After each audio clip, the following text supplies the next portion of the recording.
అందరికీ నమస్కారం. నేను doctor Suresh Varma, orthopaedic surgeon, Life Span Multi Speciality Hospital, Suraram, Jeedimetla. With special interest in joint arthroscopy and arthroplasty. ఇవాళ మనం discuss చేసుకోబోయే topic most commonly asked question and ఓపీలో most కామన్గా ఎక్కువగా చూసే పేషెంట్స్. అది ఏమిటంటే మోకాళ్ళ అరుగుదల, ఆస్టియోఆర్థరైటిస్ ఆఫ్ నీస్.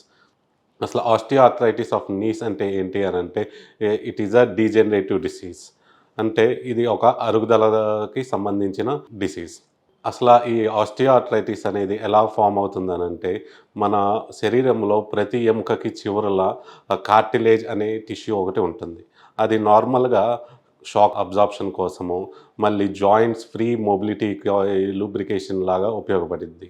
ఈ కార్టిలేజ్ అనేది వయసు రీత్యా వచ్చే మార్పుల వలన జరిగే అరుగుదల వలన కానీ, లేదా ఏమన్నా ఇంజరీ అవుతాం వలన వచ్చే టేర్స్ వలన కానీ కార్టిలేజ్ అనేది డ్యామేజ్ అవుతుంది.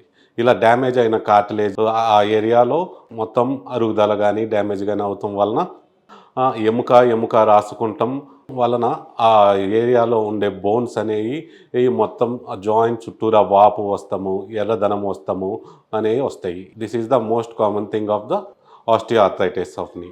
మనం చూసుకున్నట్టయితే గత 30 సంవత్సరాల్లో ఈ అరుగుదలకి సంబంధించిన పేషెంట్స్ కానీ వీళ్ళ కంప్లైంట్స్ కానీ 3 రెట్లు ఇంక్రీజ్ అవుతామైతే అయ్యింది. అసలు ఈ ఆస్టియోఆర్థరైటిస్ అంటే ఏంటి? ఈ ఆస్టియోఆర్థరైటిస్ అనేది నార్మల్గా 2 రకాలుగా ఉంటుంది. Primary osteoarthritis and secondary osteoarthritis. ఈ ప్రైమరీ ఆస్టియోఆర్థరైటిస్లో మనము నార్మల్గా వయసు రీత్యా వచ్చే మార్పుల వల్లనే కానీ, ఈ బరువు ఎక్కువగా ఉండటం వలన ఆ బరువు మొత్తం జాయింట్స్ మీద పడి జాయింట్స్ ఎక్కువ ప్రెషర్ పడటం వలన త్వరగా అరుగుదల అవుతాము.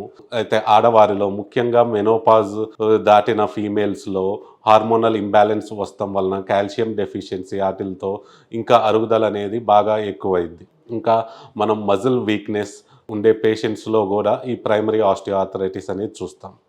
సెకండరీ ఆస్టియోఆర్థరైటిస్ ఇది నార్మల్గా అందరిలో చూస్తాము, కానీ ముఖ్యంగా యంగ్ అడల్ట్స్లో వచ్చే రకాన్ని సెకండరీ ఆస్టియోఆర్థరైటిస్ అంటారు. ఇది మామూలుగా వస్తానికి కారణాలు ఏంటంటే పుట్టుకతో వచ్చిన జాయింట్ అబ్నార్మాలిటీస్ కానీ, ఈ జాయింట్స్లో ఎనీ ఇంజరీస్ లైక్ ఫ్రాక్చర్స్ అవుతాం కానీ, లేదా జాయింట్స్లో ఉండే లిగమెంట్స్ ఏసీఎల్ కానీ, పీసీఎల్ కానీ, మెనిస్కస్ కానీ ఇంజూర్ అవటం వలన ఈ ఆస్టియోఆర్థరైటిస్ అనేది యంగ్ అడల్ట్స్లో ఎక్కువగా వస్తుంది. ఇంకా చూసుకుంటే ఇన్ఫెక్షన్స్ వలనే కానీ, లేదా ఏదైనా ఇన్ఫ్లమేటరీ డిసీజెస్ ఉండటం వలన ఈ సెకండరీ ఆస్టియోఆర్థరైటిస్ అనేది వస్తుంది.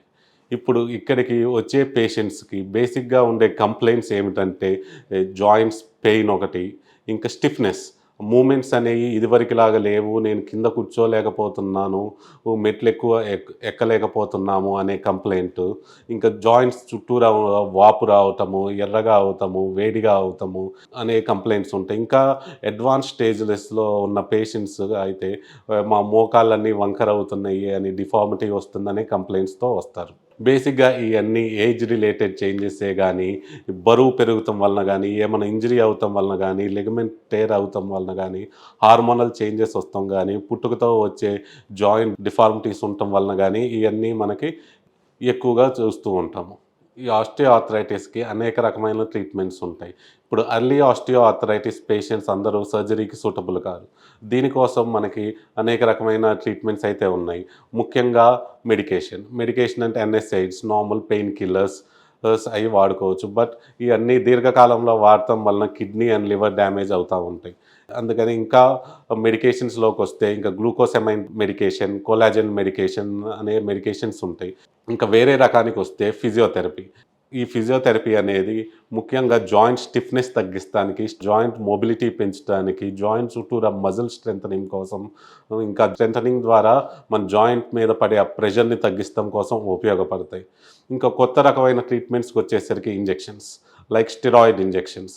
ఈ స్టెరాయిడ్ ఇంజెక్షన్స్ అనేవి మనకి కొంతకాలం వరకు ఉపశమనం ఇస్తాయి. అవి ఇంజెక్షన్స్ ఇస్తాం వలన జాయింట్లో మొత్తం వాపు తగ్గుతాము, ఇన్ఫ్లమేషన్ తగ్గుతాం వలన నొప్పి అనేది తగ్గుతుంది. బట్ ఈ స్టెరాయిడ్ ఇంజెక్షన్స్ ఎక్కువ సార్లు ఇష్టమైతే మంచిది కాదు. ఇంకా కొత్త రకమైన ట్రీట్మెంట్స్కి వచ్చేసరికి మనకి హైలరోనిక్ యాసిడ్ ఇంజెక్షన్స్.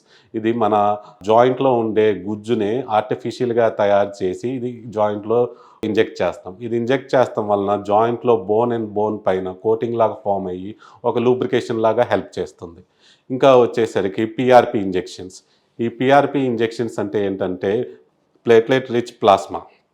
ఇది మన శరీరంలో నుంచే రక్తాన్ని తీసుకొని స్పెషల్ మెషిన్స్ ద్వారా ప్లేట్లెట్స్ అనేవి మనం విడిగా తీసి ఆ ఎఫెక్ట్ అయిన జాయింట్లో ఇస్తాం.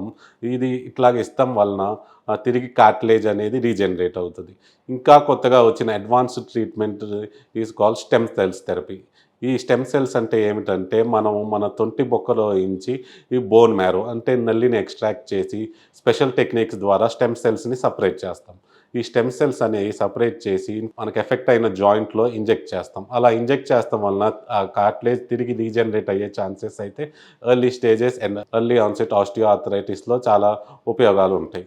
ఇంకా ట్రీట్మెంట్లోకి వచ్చేసరికి ఆ డిఫార్మ్డ్ జాయింట్స్ కానీ లేదా అరుగుదల ఉండి జాయింట్స్ మనకి డిఫార్మ్ అవటం వలన కాకుండా ఉండటానికి ఆ బ్రేసెస్ పెట్టుకొని ఆ లోడ్ బేరింగ్ అనేది ఎఫెక్ట్ అయిన జాయింట్ స్పేస్ పై నుంచి తగ్గించటము, ఇంకా బరువు తగ్గే వ్యాయామాలు, ఇంకా లో ఫిజికల్ స్ట్రెస్ ఉండే ఎక్సర్సైజెస్ లైక్ స్విమ్మింగ్, సైక్లింగ్ అనేవి బాగా ఎంకరేజ్ చేయబడతాయి.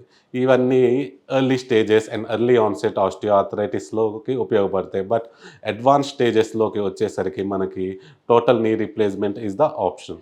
ఇంకా అడిగే క్వశ్చన్ నార్మల్గా పేషెంట్స్ ఎక్కువగా అడిగే క్వశ్చన్స్ ఏంటంటే ఈ ఆస్టియోఆర్థరైటిస్ అనేది ఈజ్ ఇట్ రివర్సబుల్ అని.